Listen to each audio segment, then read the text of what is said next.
I've just got a quick announcement. There's a car that's parked outside. That's probably mine. It's a Toyota. It's ZS1424. It's in a mobility space. If you could move it, it's ZS1424. Can you please move it so that someone in a mobility space can park there? Needs a mobility space. Thank you. Can you just take that down there? Oh man, sorry. Let's try that.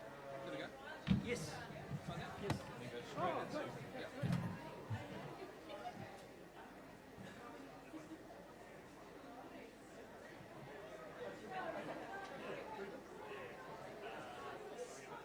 We're going to kick off as soon as you move the car. Come back in.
check 1 2.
Can people move in, please? We're running a little bit behind time. And can you close up the gaps a wee bit?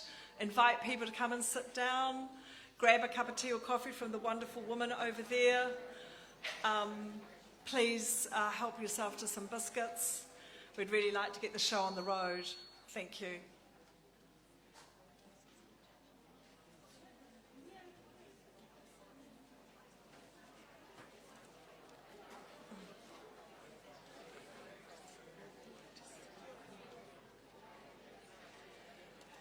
Where?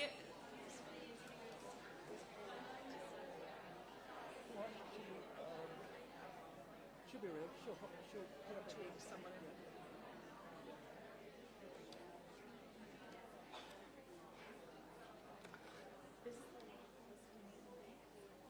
Not that I can see. No. But you just have to ask because she hasn't introduced herself. I can normally see her. I can't see her.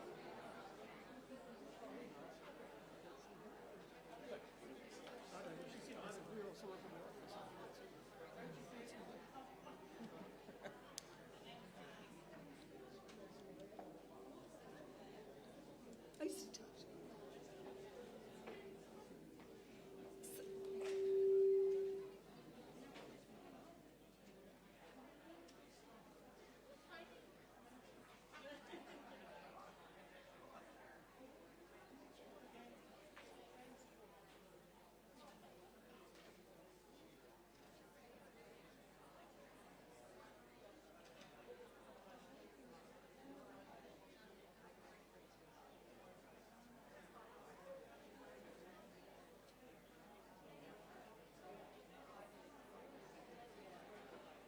Just waiting for a few people who are just arriving to come through. Agnes is here. She's just parking her car. Agnes is here. She's just parking her car. Please pour John coffee.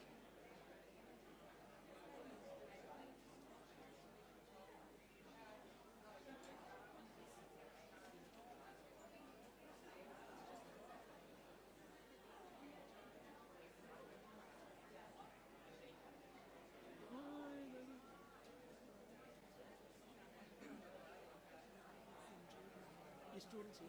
Yeah. He's down the back. He was down the back of the pool. He's moved down. He's definitely here.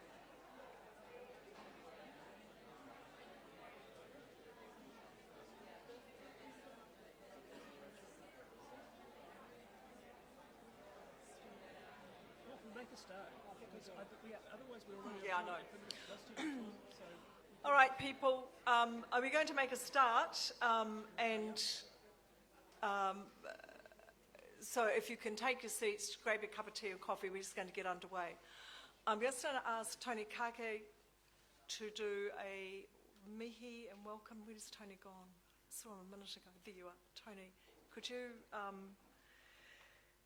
centre us, please, with our mihi? Do you want to come up the front, Tony, and...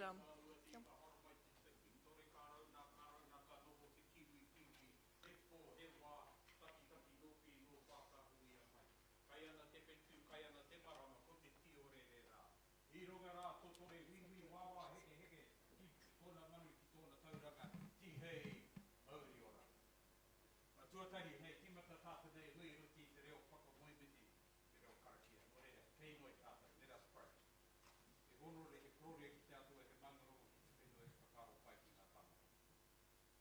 Rore re te watu e kaharoa, umai kia mātu ko kahiru ki tātou nui ui tēnei rā. Ngā te tai ati nei kia whemo ngā taonga i tuku i ho kia ma mātou taonga manaki taonga tautoko ni taonga aroha ki tātou. Rore re wha, umai kia mātu ko kahi i roke tātou nei kōrero, te reo o te iwi tēnei rā. Maria mai te kahi roke i te huarahi manga, piki hunga hiki. Te huarahi ui a mātou, rore re wha te tūroro, tēnei mea taku i te tūroro. We ask for your blessings upon our meeting. We ask that you be with us with spirit be amongst us today as we champion the kaupapa on the table today.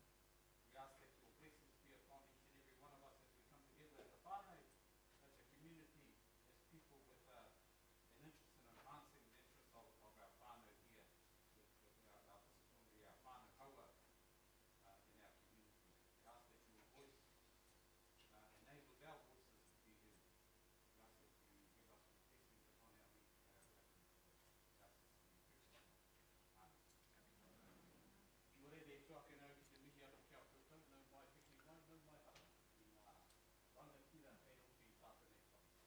I nei te mihi atu kia koutou. Ka huri atu ki tātou nei kiwi atu heitea te tamahoa te ata pai i tā rātou tama ki pokopono roki. Nau rea te waikoto tainui kei roki i te whare. Tēnā hoki. Nore re ngā tini mate ko rātou kua whekurangi tia, rātou kua haere ki te pō. Moi mai, moi mai, moi mai rā. Haere, haere, haere atu rā. Nore re ka huri atu kia tātou e te mora, tēnā koutou. Mauria mai o koutou nei whakaro, mauria mai o koutou nei kōrero, te reo o te iwi, o te kaupapa o te rānei. Nore re, ki ngā whānau haua, ki ngā whānau o mātou o tātou katoa, e hoki te whare a tēnā koutou, tēnā koutou, toro mai tātou. We acknowledge acknowledge you for turning up today. We're really interested in hearing the voice of our community out here, seizing the opportunity today to present before our members of parliament. So I'm listening to our current members of parliament that are here today. When our ministers arrive, we'll also forward to acknowledge them and bring them in. But most importantly, Whanau, thank you for coming today. Thank you for, I guess, getting I was going to say bullets, but getting the kōrero ready for this afternoon session. We want to make the most out of it. A lot of time and effort was put into today's hui, and I greet you all, I welcome you all here, and get us pumped up, ready to go. All right, nō reira kia koutou, kia kahi roti tēnā. Moria mai o koutou nei whakaro, tika, puno, aroha ki te tangata. Nō reira kia kahi roti tēnā. Kia koutou katoa, huri no e te whare, tēnā koutou, tēnā koutou, a kia ora mai tātou katoa. He wai! Te aroha, te whakapono,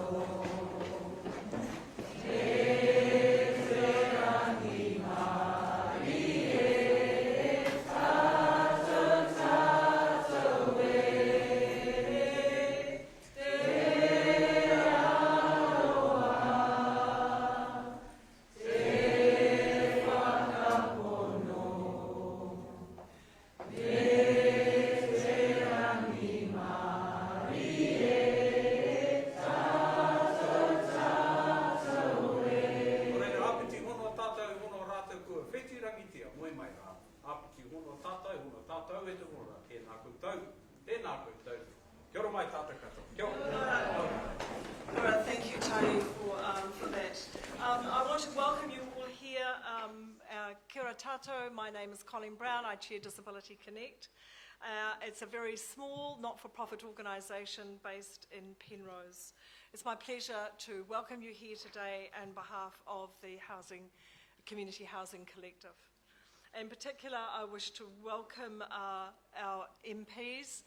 We have MP Lewis Ward, Chair of the Health Select Committee, Alfred Naro, the Opposition Spokesperson on Disability Issues, and the Agnes Lohini MP from the list MP. We have a number of other people who have come here today to support this hui. Dr. Peter Chaudhry of Principal Policy Advisor, Ministry of Housing and Urban Development, and some of his colleagues. Thank you, Peter, for coming here. Vui Mark Goshi, the chairperson of Kāinga Ora. He is coming from a meeting at Middlemore over here, so he will be here shortly. Paula Tesarero, Disability Rights Commissioner, is here. Karen Hitchcock, I think, is here from Kāinga Ora. Brian Coffey, CEO of Office of Disability Issues. I think Sonia Hawea is here from Taikura, but certainly her team is here. And Trish Grant, IHC Advocacy. We have apologies from Minister Whāwhoi, who sends his, who has a personal issue that he has to deal with that keeps him in Wellington today. So Peter Chaudhry is going to be hopefully addressing some of those matters, plus the Kāinga Ora team from out the back here. What is going to happen at approximately 1:30, in about 7 minutes' time, Minister Sepuloni will arrive along with Minister Lisa. Though Minister Salisa may be a little bit later, we will have a very short mihi from Tony at that stage. The Minister will talk for 4 or 5 minutes, and then we'll have questions from the floor. The Minister will leave about 2:20, and we will continue our discussions, followed by a short summary around 3 p.m. I need to alert you the fact that today's proceedings are being videoed. A short video highlighting the meeting will be on the Disability Connect website later this next week. I'd like to introduce you to Mike Potter, CEO of Disability Connect, who will take you through some of the, very briefly, housekeeping matters and acknowledge our sponsors and the Disability Connect team. Mike. Thank you very much, Colleen, and a very warm welcome again to all of you. I'm really appreciative of the generosity of your time that you've made, the sacrifice that you've made to get here. I know it's not always easy finding a park, but you've done very well, so congratulations. I'd also like to say a big thank you to my staff. It's a very small team, so you can just wave at the back. So Robin, Sani, and Ginny, and me. There's just 4 of us today. Ahsoka can't be here, so thank you. But we couldn't put this on without some help, and that's the great thing about the disability community. Everyone pitches in. So I want to thank you so much to Taikura Trust for providing some volunteers, and for the other volunteers who came, who are looking after afternoon tea. We really appreciate you being here too. We have some sponsors. Taikura Trust and also Toshiba have helped us to be able to run today. We run a shoestring budget, and if you want to do a deal on photocopiers, anything like that, come and see me, because this is an organisation, Toshiba, who are supporting the disability community, and that's a wonderful thing. Taikura, we really appreciate your sponsorship, and also the gift bags are there, so grab one of those. It's got a hand sanitizer, really good thing. And lastly, Cookie Project are great friends of ours, and they've supplied some cookies. So if you want to go and have a nibble, do that. Wonderful organisation employing people with disabilities. Housekeeping. Bathrooms are out the back. There's even mobility bathrooms out there. If there's an emergency, a disaster, we all have to go out onto High Street. It seems counterlogical, but that's where we need to go.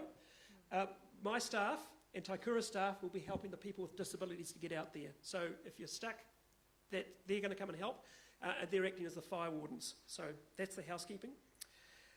Thank you very much, Colleen. I'll hand back to you. Okay. We've got a short amount of time, but I just want to take you on a very brief journey about how we got to this meeting today.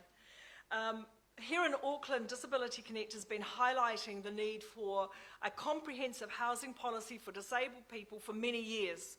But it came to a head when we sent out a questionnaire to parents of older disabled dependents in 2017.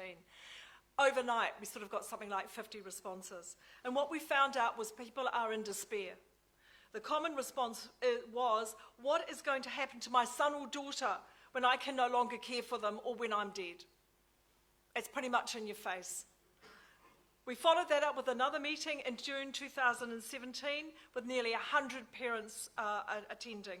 Again, lots of questions, but few, if any, answers. In 2018, Disability Connect held a meeting for families, disabled people and government agencies, along with Minister Sepuloni and Twyford. 150 people turned up to that meeting on a wet Friday night in Auckland. Now in 2020, we have over 220 people registered here today. This issue is not going away. We know that there are pressures on government for social housing, but we need to be in the mix as well. Politicians are critical. Can I say, politicians are critical to helping us change the current situation. But families and whanau are here forever. We are here forever. Don't ever forget this. And at an awards evening year before last, 2018, I actually went through a list of how many ministers I have corresponded with over the years. 15 ministers of education, 16 ministers of health, 15 for social welfare at ACC at least. And now I'm going to have to start counting ministers of housing as well. We are survivors. Parents like myself, disabled people, we are survivors of an indifferent system. We are not counted. We no longer matter. We are hidden away. So we need to change that. And I just want to, later on there will be a paper passed out about what do we already know. We don't want to revisit the stuff we already know, but we already know this stuff. In essence, there is no plan for disabled people for housing. Once you leave school, that is it. The last permanent record in a compulsory sector is gone. So once a person is no longer counted, there is no data about them. We don't know where they are, what their long-term needs are, and how to meet those needs. So when a group of parents and disabled people pop up with their concerns of issues, in this case housing, everyone is surprised. They should not be, but they are. Where have you been, they asked. Well, we've been out of sight, out of mind, no one's counting us. So it is time for us all to be very visible and very vocal about these issues that affect us every day of our lives. Second thing, housing policies do not gel. Kāinga Ora has consulted with us all to create a very credible accessibility policy. We thank them for that. Brilliant, well done. The trouble is, it's not Kāinga Ora that places a disabled person in a Kāinga Ora home. It is work and income. And we don't fit their criteria, especially if you are living at home with mum and dad in quite a nice house. Sorry, we have homeless people to attend to. So therefore, there has to be a separate system for us where we know our needs are being counted and, more importantly, attended to, regardless of which government is in power. This has to be across the parties. We really urge this. We cannot be mucked around. We urge you that this has to be a common understanding.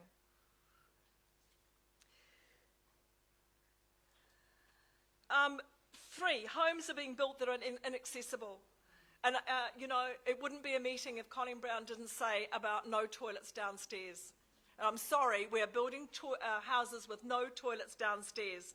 So even if we get in the front door, even if we have mobility impairment, we cannot access a bathroom up a flight of stairs. We cannot do this. Where is the dignity? There is no dignity. Where is the inclusion? There is no inclusion. Minister Whawhoi and the Kāinga Ora policy, accessibility policy says 15% of houses will be accessible. But from a community perspective, and I believe very much in inclusion in my community, that means there's 85% of houses we can't access. 85% of my neighbourhood I can't go to. 85% of people I can never be friends with, except in my own home. We have to do better than this. There are few respite and rehabilitation options for families.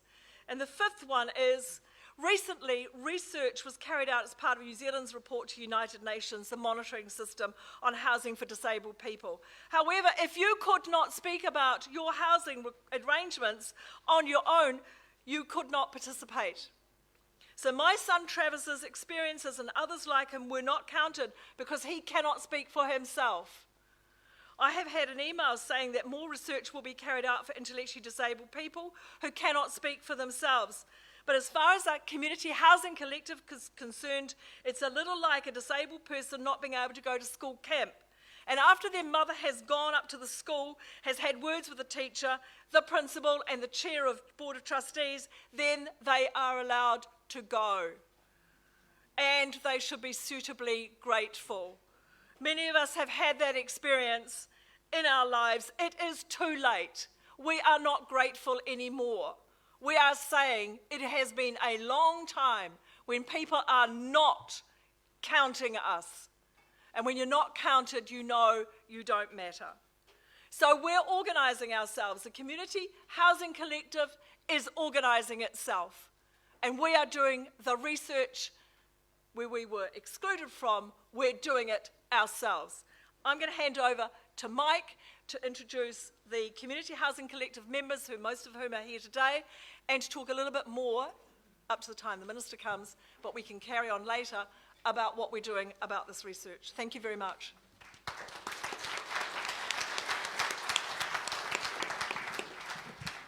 Thank you, Colleen. The Community Housing Collective came about because we regularly get phone calls at Disability Connect from people who don't have their housing needs met. They are not living in decent housing. They cannot find a rental property. They are at their wits' end. They are very stressed. And they are very vulnerable. We also have people from state housing for who the chances of finding a state house that's accessible in the area is remote. So we hear of people on one side of town having to move to the other side of town to an accessible house and then having to travel to and from to school. That's just not good enough for us. And so we formed a collective, and I'd like to introduce those collective members. Some are community organisations, not all of them are disability organisations, and I think that is a great strength of this collective. So I'll just get them to stand up and wave. You've met myself and Colleen. ME Family Services, Peter Sykes is down the back. Thank you. He's the CEO.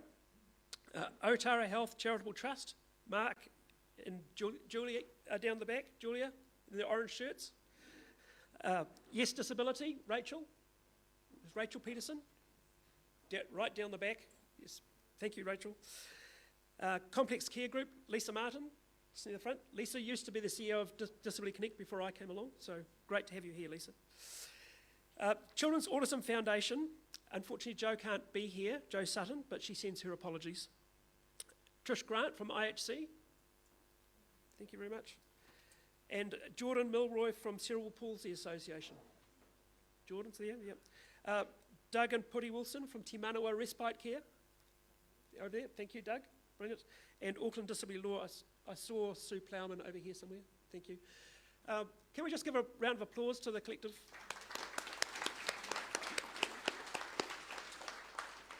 We are organising the event, but we've had help. We know that IHC and Complex Care Group and also Auckland Disability Law have helped us with funding. Everyone else has helped us with their time and their energy. It's been a collective and a group effort. And we are here because disabled lives matter. And what we're hearing from the community is that 1 in 4 people coming with needs around housing are people with disabilities. And they are people who are vulnerable and who are stuck. So that's why we've formed, and that's why we've got every intention of moving on. I should just mention briefly that we've also undertaken, as Colleen's alluded to, a research initiative where we're doing a survey. A parallel report is going to be written alongside the shadow report for UN into housing issues. And we have got together on a shoestring budget. We've got a little bit of seed funding from the Child Poverty Action Group to get us going.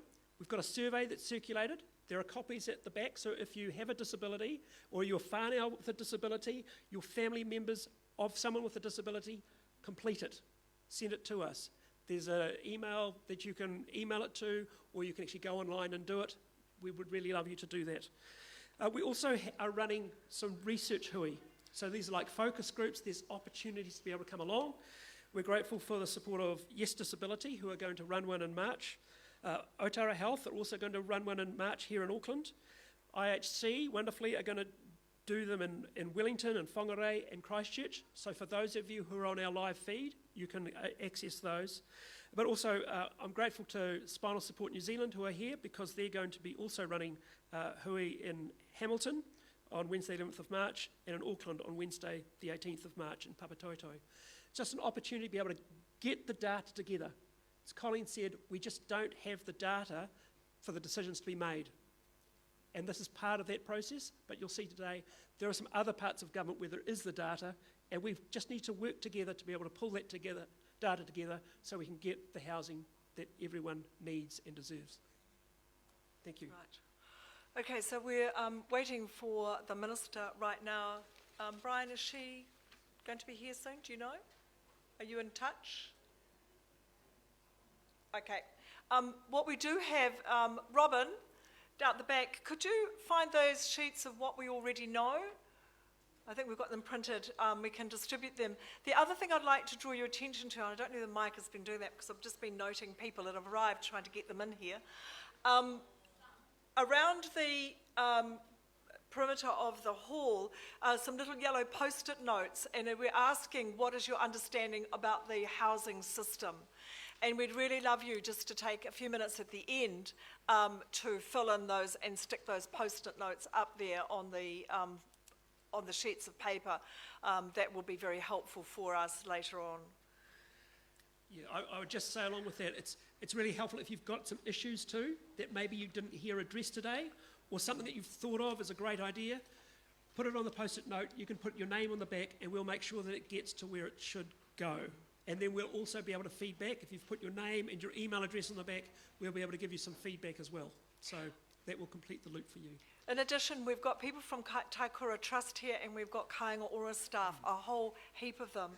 And if you have particular issues with those agencies, they are here to help. Kāinga Ora have set up out the back. I think most of their staff is inside here now, but Karen is down the back, waving her hand, really helpful for us to have that support. I mean, New Zealand is actually about people supporting each other. It's not about the differences. It's about how can we come together to actually make things better for us all. It's when a family with a disabled person wins, then we all win. And we've got to hold on to that. This is not about you've got something better than I have, etc. This is about how can we make this work for all of us. Yeah, take the greed out and put the passion back and compassion back in. The Minister's just arriving now, so Tony, if we can do a small mihi once she arrives, that would be very helpful. Thank you.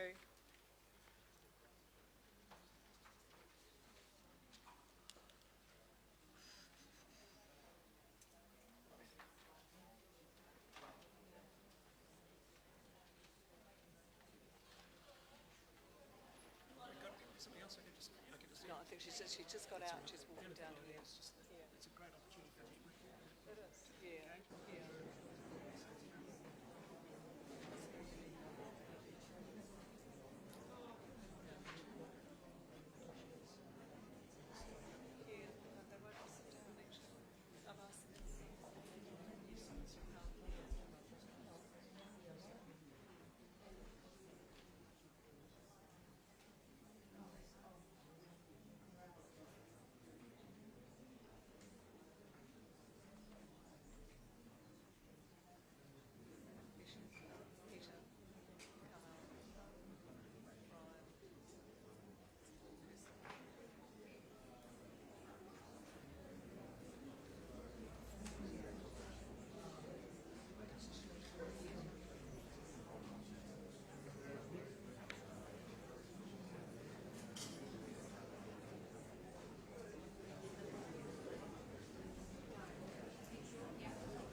tēnei wā, ko tai mai tātenei kai kōrero o te rā, tātenei mineta o te pare mata, nō reira, tūtahi, te tuakana au ki te mihi atu ki a koe. Te mihi atu ki a koe i te mineta, nau mai piki mai, nau mai hara mai, whakatau mai ki tātenei ui, i tēnei rā. Raru i te maru o te reo o te ui, mui a koe, nō reira, mihi atu ki a koe, nau mai piki mai, hara mai ki tātenei i Otahuhu, mai ki te capital o Akarana ki Aotearoa. Nau mai, hara mai, i roti te rohe nei o Tainui Waka, nō reira, kia koe, nau mai piki mai, nau mai, hara mai, whakatau mai ki tātenei. So warm welcome on behalf of us here today, Minister. We thank you for your time. We thank you for coming here and share the moia, share the aspirations and the goals that we have. And we just first of all acknowledge your presence with us today. Mo here kia koe, e tō kōtai o te whare mata, e mihi mahana kia koe. Mo here kia koe, kia koutou katoa, tēnā koutou, kia mai tātou. Tahu. Thank you, Tony, and welcome, Minister. It's lovely to see you again. And can I just say, this is my tuanga waiwai. I was brought up here in Otahuhu. It's a very familiar place for me, and I feel very much at home here in this wonderful suburb. Just a shame it's not part of Manukau, but there we go. Minister, I know your time is brief, but we are very pleased that you could be here with us today. We have a lot to discuss, so I'm going to ask you to come up here and make a short presentation and then invite questions from the floor. Thank you. Thank you so much.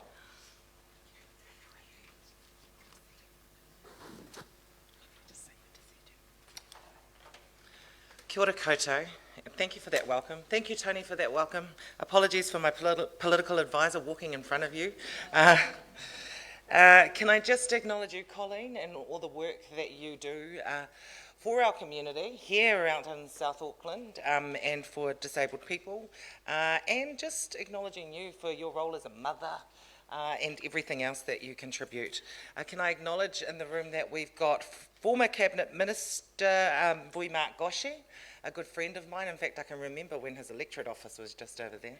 And also opposition member of Parliament and disability spokesperson for the National Party, the Honourable Alfred Ngaro, so acknowledging you, Alfred. Today you will have lots of questions, no doubt, and I'm here to answer some of them, but I will just see so many familiar faces. I will also, at that point, bring up our head of the Office for Disability Issues. Oh, Lewisa and Agnes, I didn't see both of you, sorry. Lewisa Wall and Agnes Loheni as well. I will, at that point, bring up the head of the Office for Disability Issues, Brian Coffey, and I think we've got a representative here from HUD as well, Peter. And so he will come up and assist with the question and answer portion. I bring apologies from Minister Chris Farfoy. He wanted to be here and unfortunately was unable to do so. But hopefully let's work together to have another forum like this at a later part in the year when we can actually have one of our housing ministers present as well. For those that don't know me, I'm Carmel Sepuloni, and yes, I'm the Minister for Disability Issues and the Minister for Social Development, also the Associate Minister for Arts, Culture and Heritage and Pacific Peoples. I really want to thank the Community Housing Collective for the invitation to attend this hui. The Ministry of Social Development, together with the Ministry of Housing and Urban Development, is currently undertaking various work on preventing and reducing homelessness in New Zealand, and I'm sure many of you would have heard some of the detail around that. All of this work is reflected in the Aotearoa New Zealand Homelessness Action Plan, which is owned by all agencies with an interest in homelessness, including the Ministry of Health. Disabled people are one of the many groups that we know are particularly at risk of homelessness and overrepresentation in homelessness statistics. Along with the action plan, the cross-agency working group on homelessness, which consists of various government agencies, including the Ministry of Health, Department of Corrections and Kāinga Ora are all continuing to consider issues to improve support and accessibility to social housing. As part of the overall action plan, MSD is introducing intensive case management services and navigators to work with people living in emergency housing to find more stable forms of housing, including for disabled people. Disabled people are more likely to stay in emergency housing due to the lack of supply of appropriate, accessible transitional housing. Intensive case managers and navigators will work to support all people, including disabled people, living in emergency housing, to support them to find suitable long-term sustainable housing by providing them with the support needed to find a home. There is a strong relationship between accessibility and well-being, and I don't think anyone in this room would argue with that. Amongst other things, accelerating the pace of improvements in accessibility will allow us to improve economic and social outcomes. When accessibility is provided to people with access needs, they receive greater opportunities to live good lives. At the end of the day, we know that accessibility leads to opportunities. Working toward ensuring that the future New Zealand is accessible for all New Zealanders is important to me in my role as Minister for Disability Issues, but can I also acknowledge that it is an issue that is important across Parliament. In fact, we've got the parliamentary champions for accessible legislation, with the co-chairs of that particular group in Parliament being the Honourable Ruth Dyson and also the Honourable Alfred Ngaro. So it is good when we find these moments where we can actually agree as political parties and work together to make that progress. We know that accessibility matters because it enables New Zealanders to participate fully in all areas of life with confidence and dignity and to achieve their goals and potential. I'm really excited about the government's Accelerating Accessibility Work Programme. The work programme involves designing an approach to create a more accessible New Zealand through preventing and removing barriers to participation and inclusion in society. It includes exploring the feasibility of using legislation that provides for codes and standards for accessibility. And I really do want to acknowledge the efforts of the Access Alliance for the advocacy on accessibility legislation and for working in partnership with officials from the Ministry of Social Development, but not just with the Ministry of Social Development, across the country, with businesses, with local councils, with a range of stakeholders. And I was just saying in the car on the way here that Access Alliance has just done such a fantastic job at raising awareness around the importance of accessibility and getting buy-in across a broad range of stakeholders, and I think really taking the issue to that stage where it has become an issue that in many people's minds is just the right thing to do. And just the common sense thing to do. And I put a lot of that down to the efforts of the Access Alliance. So MSD and Access Alliance have met with a range of stakeholders to hear their perspectives on accessibility. This has included disabled people and their representatives, senior citizens, as I mentioned, business, carers, and as I already mentioned as well, not just central but local government. And on top of that, district health boards and key community groups. So there was a clear message that all parties really genuinely want to see positive change on accessibility.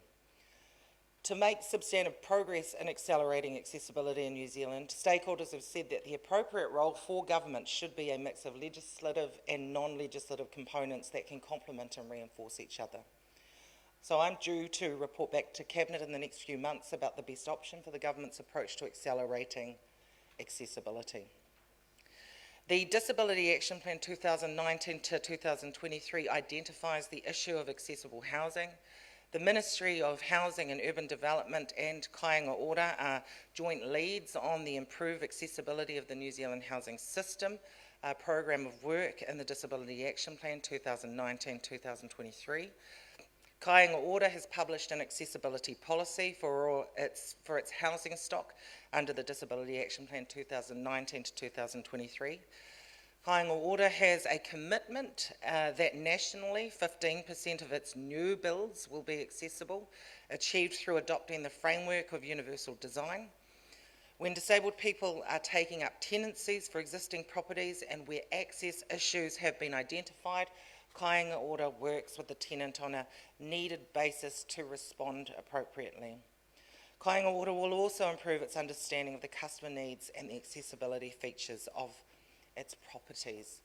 And I know that there's probably a lot more, well not probably, there's a lot more in the housing space to discuss that I probably haven't mentioned in those initial words of mine. But today I think really is an opportunity for us to have that engagement, to have that discussion, to hear from the officials about other elements of our government's housing program with respect to accessibility and also disabled people, and also to hear from our official from HUD as well. So I think I'll end there, Colleen, if that's okay. And can I thank you all again for coming along to attend and for allowing me to say a few words. Gaf tai lava.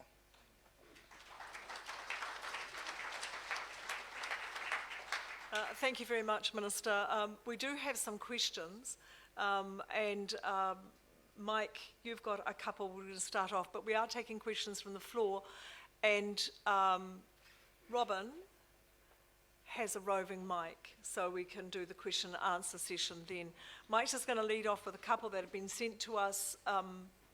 We did ask people to email us, so we have a responsibility to do that. There are a number of questions that were emailed to us that are actually Kāinga Ora ones, and we've asked the staff to answer those independently, and we will respond to those people accordingly. Yeah, and just an apology, we had 4 pages of questions that were sent to us. We can't ask every single one, so we've just drawn some to be able to ask, particularly while the Minister's here. So the first one, seeing as you have a Ministry of Social Development hat, Minister, the Ministry of Social Development has data on people with disabilities who are waitlisted for social housing modifications and more suitable properties. Is it possible that this data can be shared with community housing providers and Kāinga Ora so they can plan to increase the supply of accessible homes to meet needs more quickly? I have actually never been asked that before, so I can't say it's not possible, and actually, as I said earlier, I do have a political advisor here who will take note of that, and we can make sure that we go back and we find out whether or not that is possible. Okay, yes? Yeah, we can email these questions. That's fantastic. So, second question came from a family member. I live with my son who has special needs in private rented accommodation. We have been on the waiting list for social housing for 3 years. What plans are there for sheltered housing projects to help families of special needs people to stay together? Can someone answer that? Is Peter available? Have we got a microphone at the front, please?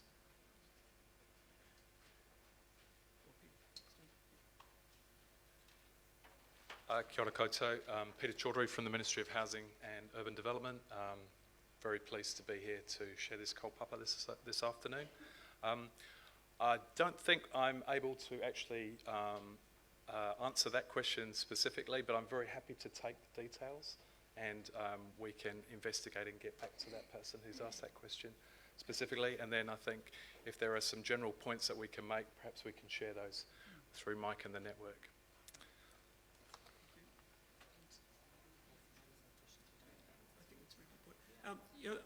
We do understand that we are putting ministers on the spot. You know, they haven't seen these questions before, and so it's fully understandable that they may not know the answers. And we appreciate that. We are all about collaboration and cooperation, and we certainly don't intend to put you on the spot. But if, hey, there's some good ideas out there, like we've had one already, let's see if we can get some traction. And I'll just ask one last question, then open up to the floor.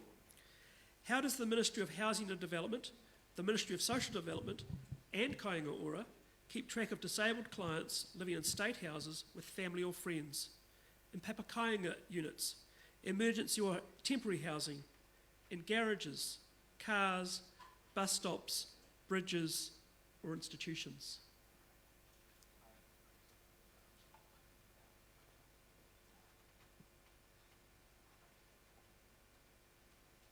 Kia ora everybody, my name's Andrew Booker. I work for the Chief Executive of Housing New Zealand, who couldn't be here today. I think that question is really all about the data. Our data is needing quite a bit of work to be able to capture what for our customers and the people who live in our homes.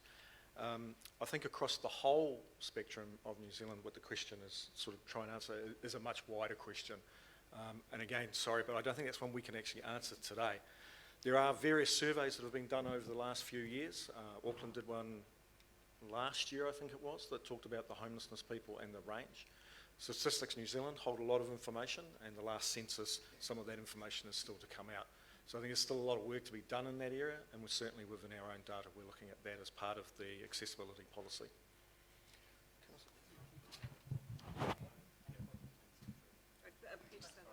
Peter? Yep. Sorry, just an additional point. So the government has a very broad definition of homelessness. So we're not just talking about people who are rough sleeping. We also, in our definition of homelessness, we include people who are living in temporary accommodation, people who are sharing on a short-term basis, couch surfing, and people who are living in uninhabitable housing. And as part of our homelessness action plan that the Minister talked about earlier, one very important stream of work in that is improving our data and evidence. And so we're going to be investing in improving our data and trying to better understand and track people who are in those situations so that we can respond appropriately. So that is a focus of the work that we're doing going forward. Thank you, Peter. I mean, I think data is at the core of this, and I would put to you all that there's an opportunity before students leave the compulsory education sector to work with the families and those people to, in fact, create plans for them going forward so that the data is collected right up front. What we're into now is catch up and trying to find these people, and simply that's not enough. I can remember back when our son was 4, and that's 35 years ago, and I was trying to find out where he could go to school, and the psychologist said, "Oh, we don't collect data. I have no idea where these disabled people are." And I'm sorry, but it has carried on for the last 35 years. This is a systemic issue. So what we'd like to do now is open up to the floor. Robin is down there. I've got a number of questions. The lady down the front. If it is a personal issue, I am going to redirect you off to Kāinga Ora, if that's where that question lies. Sunny, could you bring the thing down? So this lady down the front, first of all, then I'll go to the gentleman down the back and the lady over there. Hello, Ministers. My name is Martin Genet. I'm one of those who falls between the cracks of both systems, both MSA and MOH, along with ACC. I have two disabilities given by the government. I have been homeless for 6 years. I have been on the list for 6 years. And because of the way that our system works, ACC don't cover me, but MOH and MSC are supposed to, and they keep sending me off backwards and forwards or doing nothing to help me. I'm A18 on the list. I require disability housing, and I'm rightly told to bugger off because I have no family. So what are you going to do about helping those of us who are disabled, who are homeless, or in a situation where we're individuals with no support, and giving us accessible to a home that we can use, that we can live in, that's for our needs? Because my specific needs are not just because I'm a polio victim, but also I have an immune disorder, both given to me by the Crown, who promised to look after me. There are others that are in similar situations to me, so what are you going to do to actually help us for a change instead of sending us to somebody like people who don't assist us at all? Kia ora, Martin. We met not long ago outside the Salvation Army in Manukau. And I did go immediately back after we met outside that office to follow up your individual circumstances. I really don't want to have that conversation in front of everyone in terms of your case. I know that they There are others like me who are stuck in the same situation, and they're on the list, which is a little bit shorter than I am. I know that they did get in touch, but we won't go into personal cases, Colleen, as you said. But what I will say is that we do have a large number of New Zealanders that are on the waiting list for public housing, and the reality is that we all know in this room, and I think all of New Zealand know, that we do not have the number of houses that we need to accommodate the numbers of people who are seeking to go into public housing. So, The law says we're supposed to have 10% of all suburbs to be government housing and 6 of that is disabled. so I will say that what we have committed to, and there's clear evidence of that, is that when we came in, we stopped selling off public housing. We've increased the stock by, I think, over 4,000 more public houses now. I'm really also excited about the representation that we have on our housing board even. We've got people who understand the lived experience of disabled people who are actually representing us, people like Vui Goshi, people like Huhana Hiki, who have a voice at the table.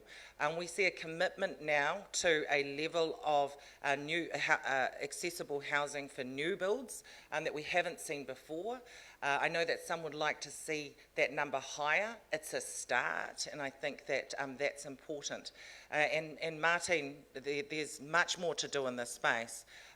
We're committed to doing it. We've committed to 1,600 new public housing builds a year. We've exceeded that so far, and we'll keep working to not only meet that target, but hopefully exceed it. Most of that goes to families, not disabled people. That's the big problem. We'll just close that conversation now. There's a gentleman down here and then the lady with the yellow flowers.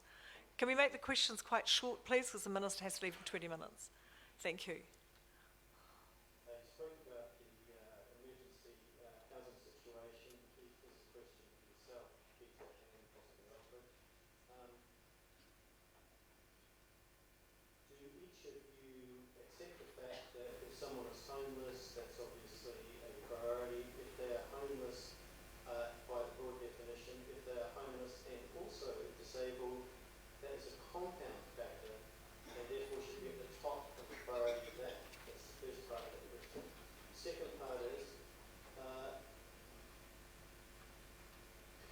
there are 6% of our population that are fetal alcohol spectrum disorder, and those people have brain and physical disabilities in the first percentile or second percentile or below. In order to have fetal alcohol spectrum disorder, they have physical disabilities. We may not see them, but they are there, static encephalopathy. And as a consequence, that is a further compounding factor. So I can think of somebody, a 10-year-old boy at the moment, who has movement disabilities at 0.1 percentile, receptive and speech disabilities at 1 percentile, plus cognitive disabilities with an IQ below 60. And each of those is a compounding. So if you wind up with 4 or 5 of those, and to have a diagnosis of FASD, you have a minimum of 3. And everybody knows how exponentials work. So a person who is A, homeless by the broad definition, B, disabled, that's a compounding.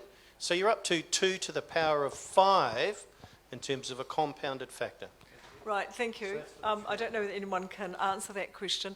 Honourable Jenny Salisa is here. And Jenny, could you come in? Peter, could you bring the Minister in, please? Just, it's important that she be acknowledged and up the front. Jenny, come forward, down the front. We've got a spot for you just by Vui Goshi. Thank you. Yep, go for it. Thank you for your, just acknowledge Minister Jenny Sali, so good to see you, local MP as well. Just referring to the questions, I think there's a couple of things in there.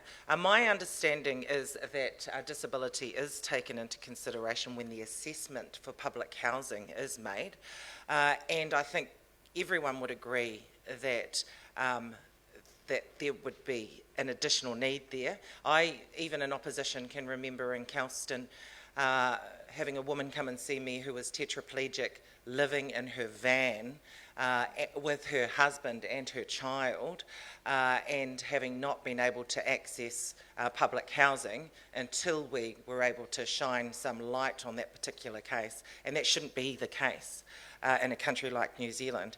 I just was whispering to Brian Coffey from the Office for Disability Issues. I think it would be worth, from what you raised about fetal alcohol syndrome actually, and then aligning it with the discussion around the assessment for public housing, just actually for us looking into whether or not there is a comprehensive enough of an understanding when that assessment is being made for public housing of the disability that someone may have.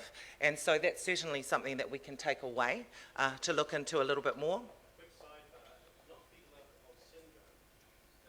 Alcohol syndrome. Spectrum disorder. Yeah, Spectrum fetal alcohol syndrome That's right, is sorry. a 5% subset of fetal alcohol spectrum disorder, just to clarify, and it refers to the fact that the drinking took place in approximately day 24 to 32 when the face was developing.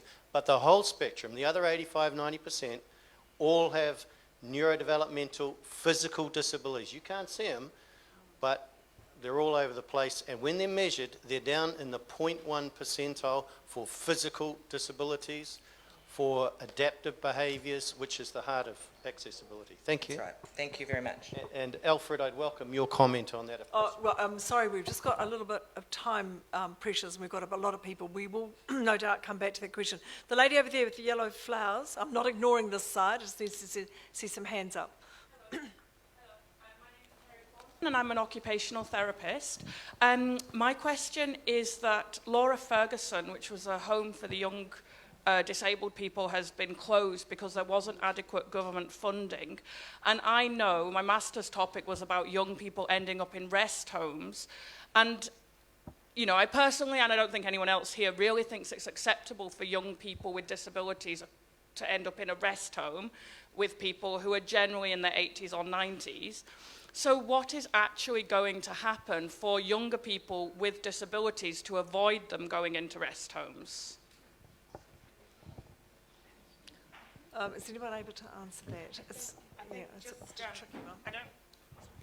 I'm aware of the issue, and I just want to say that there's still some sensitive conversations being had, and so I won't speak on it. I think that's probably the safest thing to do at this stage.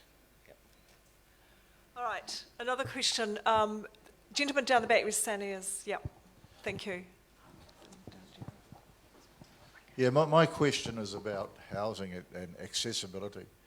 It occurs to me that the discussion here is talking about retroactive action, remediated action for housing, and yet I would like to know, I think the simple, easiest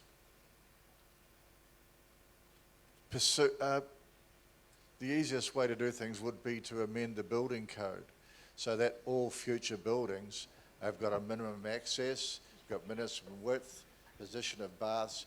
Mention was spoken about by the principal speaker earlier on about bathrooms being on the second floor. Well, all the services that feed that bathroom on the second floor come in from the bottom floor, right? So it occurs to me this would be the far easiest way. And the same with accessibility in new subdivisions, the footpaths, accessibility, all that sort of related stuff, access into homes. It seems to me we're building them smaller and smaller, and probably for commercial imperative. We need to address design first, and along in parallel with the catch-up that we need to do. You're absolutely right, and it's just wonderful that the Honourable Jenny Salisa has just walked in the door ready to answer that question. Sorry to put you on the spot. Nice to have you here. Good afternoon, everyone. Jenny Salisa, local MP for this area. But I'm answering this question as Minister of Building and Construction, and you're right in terms of accessibility. This is something that I'm looking at the moment. The building code is one of the things I've asked MB to give me advice on how do we ensure that the building code is one that considers universal design. Some of you may not know, but I'm actually making a lot of changes to the Building Act 2004. I'm introducing those changes very soon. but I'm focusing initially on building products. Many of you may not know that the 600,000 or so building products that goes into building a house in Aotearoa, New Zealand, none of them are regulated right now. So that's where I'm beginning. I'm also looking at the penalties for people when they breach the Building Act and the Building Code, and I'm also looking at lowering the building levy. But you're right, in terms of accessibility, that is work that I'm waiting to make some final decisions on, and the Ministry of Innovation Employment is actually coming back with advice on that for me.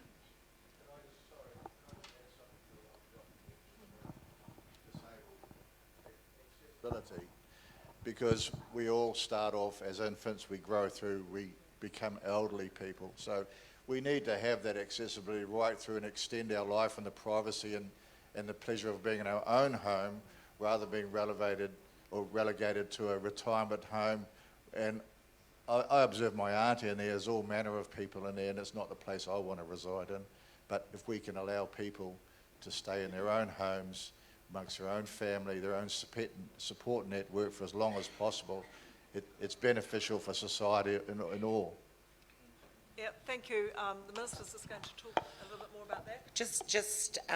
It is really good that Minister Salisa is here as the Minister for Building and Construction. And I guess just to elaborate, Minister Salisa, Minister Whāwhoi, and a range of other ministers are undertaking really important work in the accessibility space, which is all part of our overall government's accelerating accessibility work program that we've been working with many of you in this room on.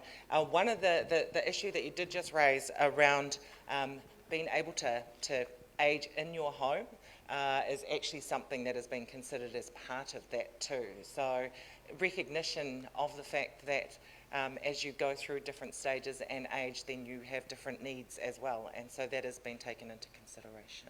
Thank you. Thank you. There's a lady down the front here, and then we've got a lady over here, I think, had their hand up. Yep. So this lady down here, yep, this one.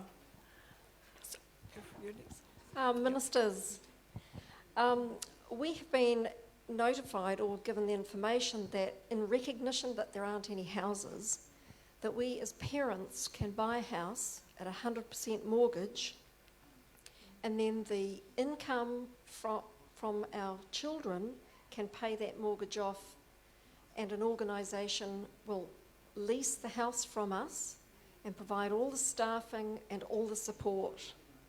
And I want to say that is absolutely wonderful, because it assists you to be able to buy housing for more people. And it means that the families can find a house in their neighbourhood where their kids have grown up, where they belong, where all the community supports are right there. I hope this is going to be a cross-party and long-term proposal. But it can work. Yep. No, that's more of a statement than a question, but thank you. Well, it's congratulations, for thinking outside the box. Yeah, good. That's what we need more of. Now, there's a lady just down here, Sani, and then the lady in here. Oh, and over there. Yep. Did you have a question? Oh. Hi. My question is more around universal design, but there's a couple of things I wrote down that I want to say.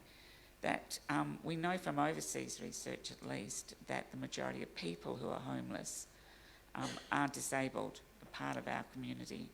And so I, for one, am glad that they get a priority into what housing we do have available. But what I don't understand is the question 1 that was answered about giving our personal data. I wonder if I missed something. Why, if we have universal design, which my understanding is about 15,000 extra on a build, I don't understand why it's just not mandatory, so that we can go and visit our friends, our family, live wherever we want. Down here in question 3, it says that Jenny has to worry like if she needs a power chair in the future. My God, don't you realise each and every person in this room should be worried about that? In any given moment, this could be you, and you won't be able to access all these places.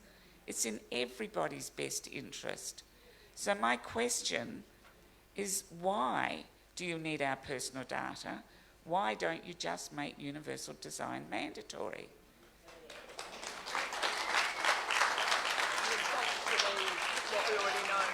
Before you answer that question, I'll probably upset a few people, but I want to just make a comment on two things that I wrote down. Please don't call us those people. And the other one is around, it's a big problem for families. This woman who spoke at the beginning, talking about families having a voice that's listened to, but not us. She's right, it is a big problem. Okay, the questions or the statements that you're referring to are something that Disability Connect put out about what do we know, what do we already know, and that refers to some of the information we've collected from individual disabled people and families over the years, and we've condensed it down and sort of done a generalised statement about what life is like for some of those people under those particular headings. So they're not any particular person, they are a reflection pretty much of what we find in the community. The personal data, I don't know, Brian, whether you want to answer that one, but certainly from my perspective, if it's not collected, if we don't actually know how many people are out there requiring services, it's very difficult for government agencies to in fact fund them and to anticipate what the service needs are going to be. Here, Brian, hotspot. Kia ora. Minister's just said I need to justify my airfare coming up here. First of all, universal design is absolutely the sensible way to go. So you'll see that reflected in the Kaonga policy work, as well as the work that Housing and Urban Development is doing, and as well as in the broader accessibility work program that's happening. So absolutely the way to go for all of the reasons that you suggested. The comments around data were, of course, if we're exchanging personal data, that is with the approval of the person, the disabled person, absolutely right. But at a collective level, understanding the demand of the group of people wanting social housing, better data on that is absolutely important. And I think that Kaonga has, within their strategy, has recognised the need that in the past they weren't able to match people with homes because they didn't understand how many of their homes were accessible or didn't have it on the database. Neither did they understand who were the people that were. So really difficult at making that match. So data, you're right, is important and valued if used properly with the permission of the people involved.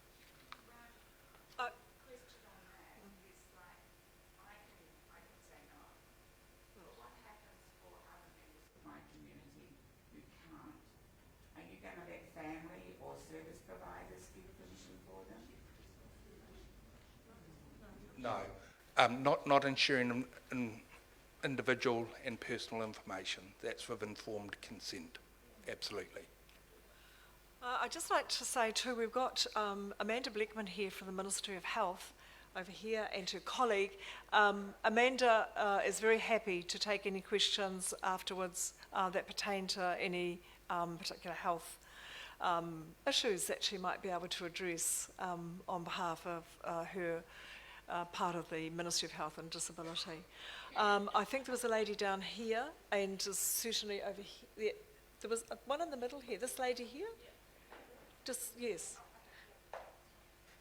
And then to the lady in the end. Okay. Good afternoon. My name is Fatima Akehurst, and I am legally blind and also hearing impairment. I work for the Blind and Low Vision New Zealand, and also I'm the chairperson of the Whaivaura. And our role is advise Ministry of Health with the specific disability issues. I am thanking the people that spoke before and asked questions, because that's cover a lot of things that I have been brought here with me. However, one more things here that I would like to share and ask a question about that. This week alone, I have been called from the Ministry of Social Development, from the hospital, and from a lady that very, very depressed regarding housing. The answer for her to go and find one, she's totally blind and she's alone. I cannot help her go find a house, and because I am in the same boat. So I feel that this is, there should be a training for those who are working and giving out information on how other disability, people with different, I hate the word disability, honestly I am, because the community is disable us. We have impairments, and I'd love to use that word. You know, the other one, the call from Ministry of Social Development, you have a totally blind person, and we would like him to move out from our house, emergency housing. The poor gentleman is totally blind due to not his fault, to someone beating him up until he's blind. So he's sitting there, he can't feed himself, he can't eat. They wanted to move on. So I make a courageous conversation with them and say, let me teach him for about 2 months. You find a place for him to move into, and he can use up all his skills that we are trying to get him. The other lady is sitting at home crying every day because she was asked to go and find a house by yourself. The other one was at the hospital, had a call from the hospital. The only accommodation they could find is a little room upstairs. She's totally blind, she couldn't walk. She have a knobbly knees, that's what she called it, and depressed. She fell down so many stairs down. That's the only place that they can find. Otherwise, they sit in the car. You know, this is, I'm bringing this to share the reality, not highfalutin nonsense. This is reality, and 3 of them this week, and so many of them that I have been worked with over the years, and no result. Can we please add to your plan just a low building division so all the blind people and people with wheelchair can be all there together, so that they can live a quality of life? I'm sorry. What can you tell me to go and share with these people? Don't ever apologise. Don't ever apologise. We're putting the real things out there on the table. Don't ever apologise. That's what we're here to do. Thank you so much. Thank you, Fatima. Thank you for sharing those cases with us. And it's sometimes difficult to share in this space and then provide, I guess, adequate answers from the podium. But what we would like to do is afterwards just collect some of those details so we can follow up properly outside of this meeting. I think, as with my Ministry for Social Development hat on, right from the start we've been going through a service delivery culture change program, and I've seen some positive changes. That doesn't mean that things are perfect there, and I think the stories that you shared really reinforce the fact that everyone needs to understand disability and have an understanding for how to work effectively within for people who have an impairment or disability of some sort. And so I think that's a work in progress, clearly, particularly given the stories that you have shared. What we did try and do, or what we did do from the beginning with the service delivery and culture change program that we undertook, was to ensure that we had a broad range of people who were feeding into MSD and giving advice on how we do better as a government agency. And so you'll see some of those things in terms of the way that people interact and engage, but also even the physical environment. And can I say that disabled people were part of the reference group that gave advice on how we should engage more appropriately with people who come to MSD for help, but also what the environment should look like. It was in fact people with sight impairments and who were blind that told us things that we would not have known otherwise, like do not make the carpet the same colour as the chair, otherwise we can't differentiate between the furniture and the floor. And someone who doesn't have a sight impairment would have no understanding that that was the case. So a range of things, that's just one example of where we were able to utilise the lived experience and advice of disabled people to actually make our place more accessible and more appropriate for the people coming through. But Fatima, I can't speak in detail, as I said, about the cases that you brought up, but we will make sure that we get in contact with you and that hopefully we can get the permission of those people to follow up on an individual basis. Thank you.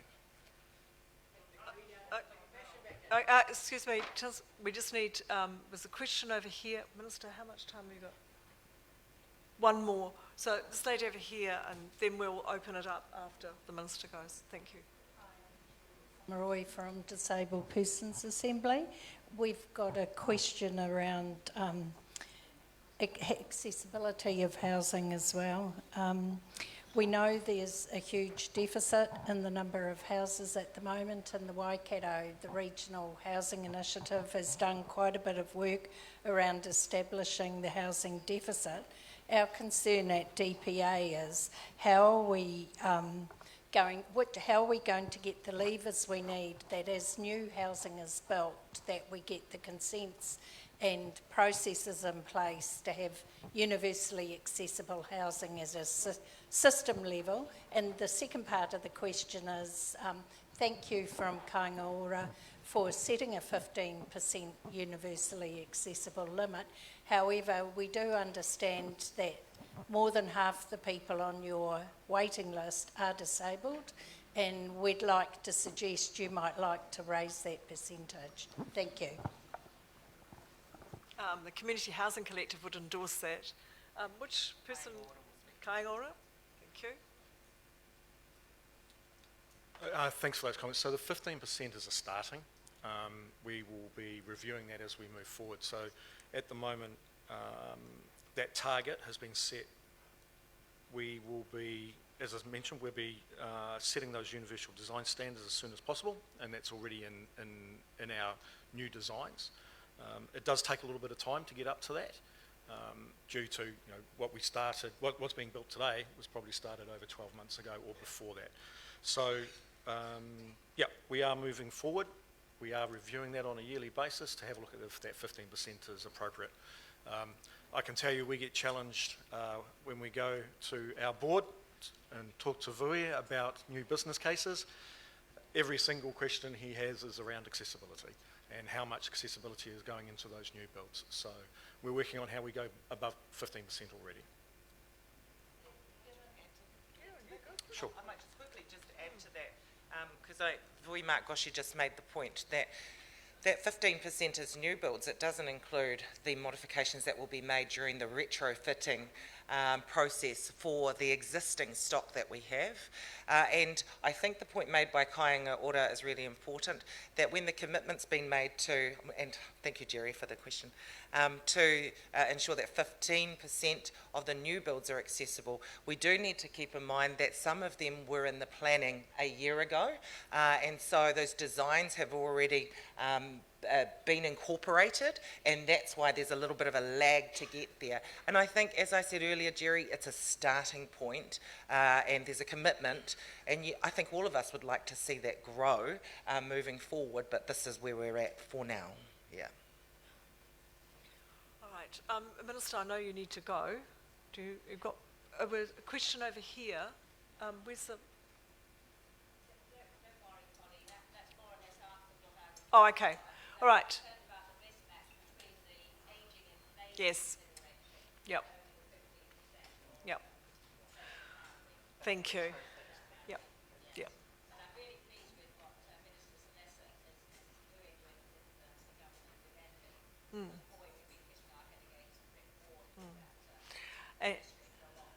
And we'll all be making submissions on it. endorsing it. Do we have any other questions from the Minister before she needs to go? We've still got the officials. One last chance, people. It's a Friday chance, the lady down the back. Is it on? I'm not sure. Yes, Yep. it is. Kia ora. Just to follow up on what Martin was saying regarding neurodisabilities and particularly FASD, what we need, as well as all this accessibility, is access to codependency housing. It's probably a very clumsy way of saying it, sort of more sheltered housing.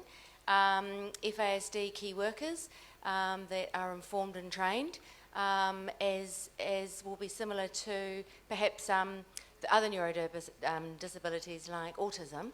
So these are the people that don't necessarily have a low IQ, so they aren't eligible for support from Taikura Trust. However, their adaptive function and their daily living skills level is really compromised. They're very, very vulnerable. They need to be supported with an informed life coach that's like an external brain that can support them in their day-to-day life, and then they can lead very fulfilling and successful lives.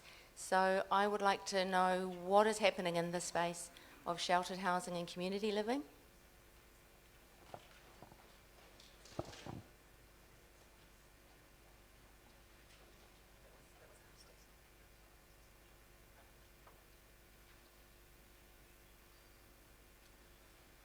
Thank you for the question. So as part of the New Zealand Homelessness Action Plan, work plan, we're looking at different models of supported housing. So we know that there's no one-size-fits-all solution to everything. So we're looking at international experience in this space. We're looking at what's worked elsewhere in different parts of New Zealand, seeing if we can scale up some of those models. So supported housing models is definitely an area that we'll be progressing under the action plan. And also looking at alternative tenure arrangements, so co-housing models have been, incredibly successful overseas, and definitely something that we can investigate further here in New Zealand. Thank you, and I do apologise that I need to go, but I think the officials are here for a little bit longer, and we do have someone from the Ministry of Health that we might ask to come up to the front as well. Can I just say, I think some really good questions were asked today, and just having a conversation here, what I think a good next step might be as well is if we take some of the questions that have been asked from the floor as well as some of the ones that have been written down away, we get some more comprehensive answers, and we might actually talk to the Community Housing Collective about having a smaller meeting of representatives who can meet with the officials again to then have a discussion about some of the answers that come back and where we can go to next, so it doesn't just end up being one of those meetings where nothing happens, So let's do that, and I'll leave you to continue, and if you could just excuse me, can I thank you again for having me here today. Thank you, Minister, and it's the one aim that we have is to work collegially, cooperatively, collaboratively with government to actually make sure that the needs of disabled people are acknowledged and that we can live in dignity within our communities. Okay, we've got about 25 minutes left. Are there any other questions you want? We do want you to do two things before you leave. One is up the back. Robin is pointing to the posters we've got. In the past, we've got lots and lots of comments, particularly from disabled people and families about housing. And we're very keen that you put those comments down there for us. The second thing is this is a massive opportunity for networking, and there are a lot of good people here that you can talk to. So we don't want to diminish that opportunity. And we've got three amazing women out there in the kitchen, only happy, very, very happy to provide you with a cup of tea before you go on. Mark, Vui. Of course, I'd like to introduce you to Vui Mark Goshi, former Minister of Housing and long-time champion for disabled people and for our South Auckland communities. Please welcome Vui Mark Goshi. Kia ora and talofa lava. I thought I'm wearing my Kaianga Ora hat. I'm apologising for being late because I was wearing my Counties Manukau DHB hat down the road at Middlemore before this meeting started. And I thought this is the second time I've had an opportunity to come to this forum. The last one, many of you would have been at Balmoral. And I think, although I'm not an elected person anymore, I am appointed to Chair Kaianga Ora. And we want to be accountable to you for what you said to us when we had that last hui, to what we now see today. So Kaianga Ora, for those who are not aware, took over from Housing New Zealand October 1 last year and bought in Kiwi Build and HLC, and is heading towards becoming an urban development authority with a bill before Parliament at the moment that will give it opportunity to do large-scale developments. But what we were challenged to do last time was to look at our own provision of public housing for people with disability. And as the Minister has said, we have developed this plan in collaboration with the sector, and we were requested, particularly at the hui last time, to ensure that disabled people themselves were at the table, but also people with family members with disability, which is where I fit in with my wife's disability. So we brought as many perspectives to the table as possible. We had a symposium where we tested the final draft of that, and we heard the criticism about 15% and absolutely shared it, because our information on the number of people with disability in public housing, I always called it state housing, is actually higher than the percentage of the wider community. So we need to do better than 15%, and that's the target that the board has set our management, and I'm confident we will do better than 15%. One of the ways we can do that is to look at retrofitting the existing stock, and there's a heck of a lot of our houses at 40%, Andrew, average age. So, yeah, so there's a lot of stuff that's older than that, but we have got an ageing state housing stock. A lot of it, when you look at it, is totally inaccessible. A lot of it, when you look at it, still requires people to have their fridge somewhere other than the kitchen, because the kitchens were built 50 years ago. The bathrooms are not accessible at all. And so where we're piloting this is in the Hutt Valley. So we've gone to some of the coldest, dampest parts of New Zealand, and the retrofit started out as a thermal retrofit, making them warm and dry. And the board said, well, while we're doing that, why don't we look at putting in new kitchens and bathrooms, and why don't we make as many of them as possible accessible? So the pilot has been underway for some time, and there's a marginal cost in adding in the accessibility, and universal standard is universal standard. And can we do better than that? Because I'm very familiar with what a retrofit does. When the Ministry of Health has to pay to get a bathroom retrofitted, it's incredibly expensive. So we want to work with ACC and the Ministry of Health to sort of pay it forward.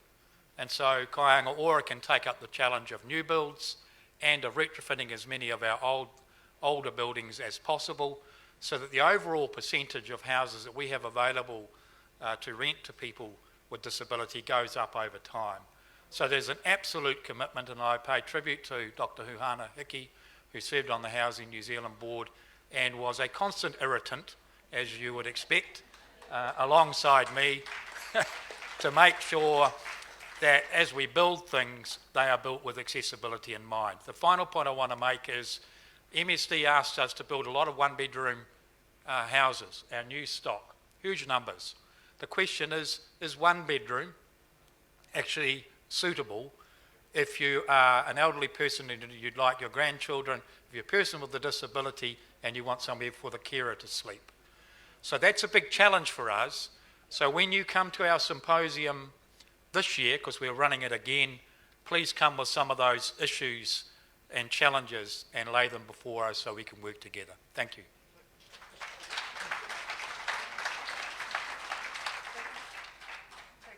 Thank you so much, Mark. That warms our hearts to hear your vision, and the challenges that are ahead for Kaianga Ora is wonderful. We would like to see 100% of new builds being fully accessible. Is there a way is there a way that you could come up with a date in the future that sets a very clear signal to the market that we can build 100% accessible homes, and that skill then moves into the private market so that people in rental homes can actually have a house that is fully accessible also? Yeah. The answer to that partly needs to be something that we discuss with the Minister of Finance, because, as you know, to build fully accessible is more expensive, and we have a tremendous demand with over 14,000 people on the wait list, and they're only category A and B. And when I was the Minister of Housing and we designed the social allocation system, we had A, B, C and D. And C and D are still people in tremendous need of housing, and they don't even get a look in.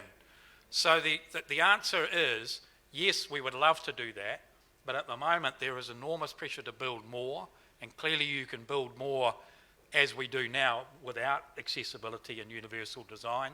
And as Andrew Booker has said, quite a few of the projects that we're bringing to fruition at the moment were planned not just 1 year, but 2 and 3 years ago. And so there is a lag time before we could move to that. And the greater pressure at the moment actually is to have as many houses as we can. And that's why the one-bedroom ones, there's so many of them being built. And our question is, we need to start looking not only at the quantity, but the quality. And that's a thing that requires more money, and more money sometimes is easy to get, but mostly it's not.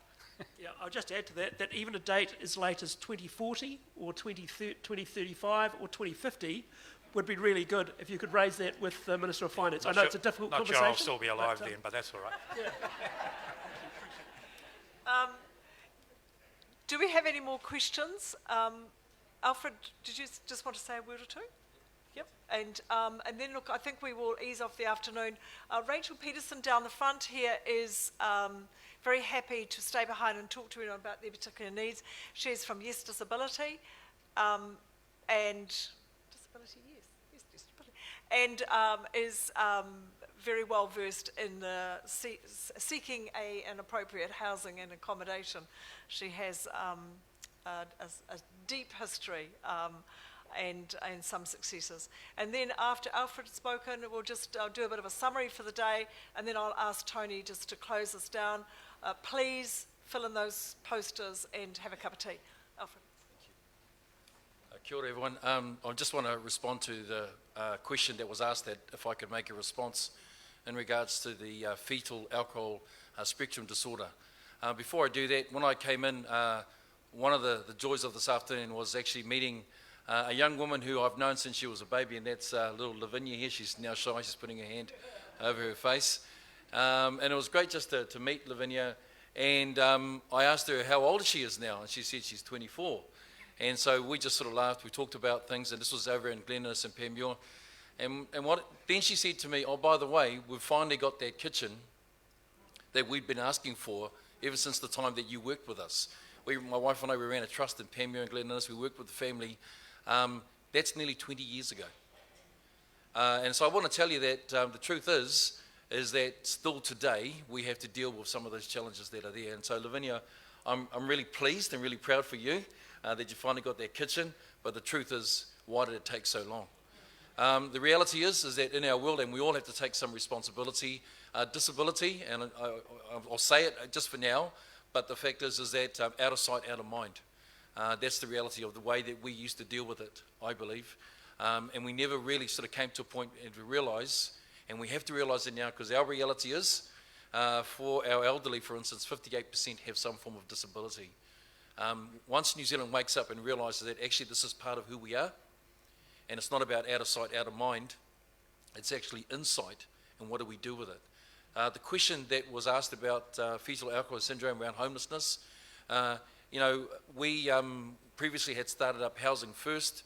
Housing First was an ability to deal with especially those in the homelessness spectrum who had a mental disorder in particular, and it was about to triage them to get them into some accommodation, some home. Give credit where credit's due. The current government is also taking that on board, and that's really great. We're really pleased with that. When you ask people what was the difference that they talk to us around Housing First is that they brought their most skilled practitioners at the front line, not at the back. And that means they could triage, they could deal with, they could gain confidence with those that they were working with, that they could provide a service that was retrofitted to meet their needs. And I believe we need to do that. The challenge in our system now, do we have enough people who are qualified and trained and committed to that? That's a challenge, I think, that's for the sector as well. So housing first, I think, is a really important one. The last thing I'd say is that universal design I would definitely support that. I think that's really important to us. You know, Mike, you talked about a time. We said Tariana Turia put a mark in the sand that New Zealand would be smoke-free by 2025.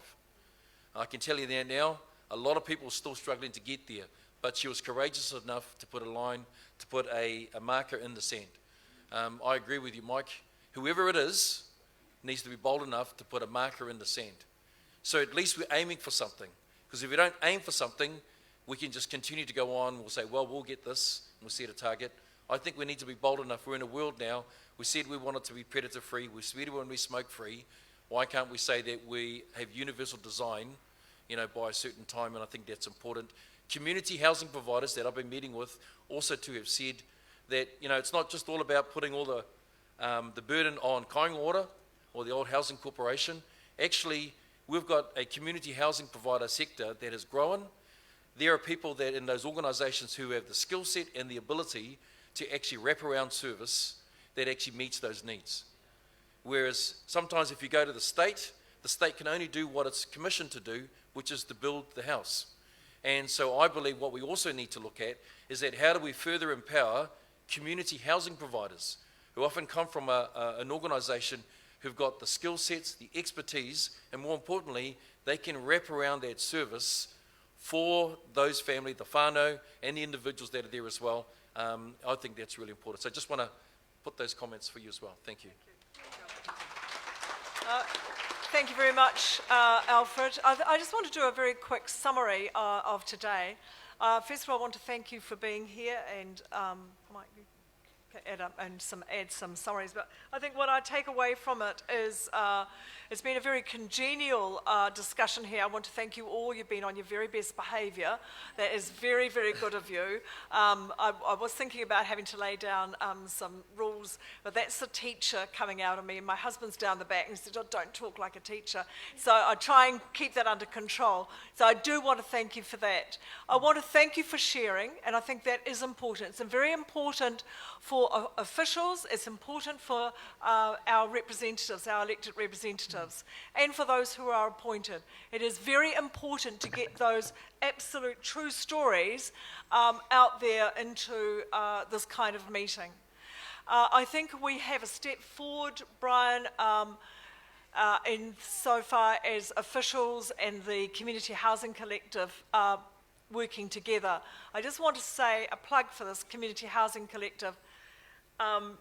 It is not just disabled communities who work with disabled families, disabled people and families with disabled dependents. It is those people in the communities that do that as well. So I want to just make a very special thank you to Peter Sykes down the back and to Otahuhu Health and Mark Simeona. They work with disabled people all the time in those communities in Māngere and Otahuhu. And I just want to support Tony Kake for the work he is doing in Papakura as well. This is where the heart beats so strong in community organisations that are doing the mahi out there. And sometimes I think in the disability sector we think it's just us doing the hard work. And so this is the different thing about the Community Housing Collective, is that it in fact spreads much further than that. And those connections are people that I have met on my journey as not only a Manukau City Councillor, but also as an elected representative for Karis Manukau District Health Board. And so it is important. So I think we have made a step forward. I do want to thank also the people who have come from Kāinga Ora today, Ministry of Health, Taikura Trust. That too is a really important relationship which we hold very dearly, and we've worked very, very hard to encourage and we truly support that. So for people sitting here, you might think this all just happens, but there's lots and lots of meetings going on behind the scenes to make this happen, and those relationships are critical. Those people are here for you to talk to. I think you should make good use of those people. It has been a successful meeting. Mike, summary. Yeah, just in summary, I like to think when I come to a meeting like this that I'm going to first learn something, because I think that's really critical. So I hope you've taken something away where you've learned something. I've learned a lot about housing in the last 2 weeks. I thought I knew a lot. I know a lot more. One of the things that I have learned so much, Colleen, you were just talking about the community being able to inform. And Alfred, you were talking wonderfully about a vision of not just Kāinga Ora, but the community housing providers. Well, they all actually need to be connected to the community to give that feedback. It needs to be co-designed from the ground up. And we really want to welcome that. We want to be part of that. We're grateful that Kāinga Ora is actually including us as part of that conversation. We think it's wonderful that you're having these symposiums. Marvellous. Let's keep going. And to learn. And learn as part of that. We need to learn from each other. The people who are building houses really don't know what they're doing. They really don't. And they need us to talk to them so that they are learning too. So I hope you are encouraged to talk to them. And those who are here who are building houses, talk to us. Have a good conversation. The other part that I like about today is sharing. There's a lot of people sharing their stories, some of them very vulnerable people. And some of you shared some very vulnerable stories with us. We're very grateful. And we're very thankful that you are able to share them. If you've got still more issues, yes, do write them up. And again, we will get back to you about that. But I love that this is a forum that was very open. It's very inclusive. But to me, the other part about inclusion is one word that's been missed, and that's belonging. And I know I belong if I'm missed. And I'm grateful that there's a lot of people here today that are here, but there are people that I'm missing. I invited someone from ACC, but they're not here. I invited someone from Accessible, but they're not here. I mean, it would be good to have them in the room, to have others who are actually involved in doing our housing modifications to be here, to be part of this conversation, so that they hear our needs. Because it's not just building the house, it's also getting the modifications done. So that's also part of moving forward, which is my next point. So I have learning, I have sharing, and then I have advancement. How have we advanced today? Well, I think there was a really good idea that was taken away with our very first question, and that was for the sharing of information that's held by the Ministry of Social Development.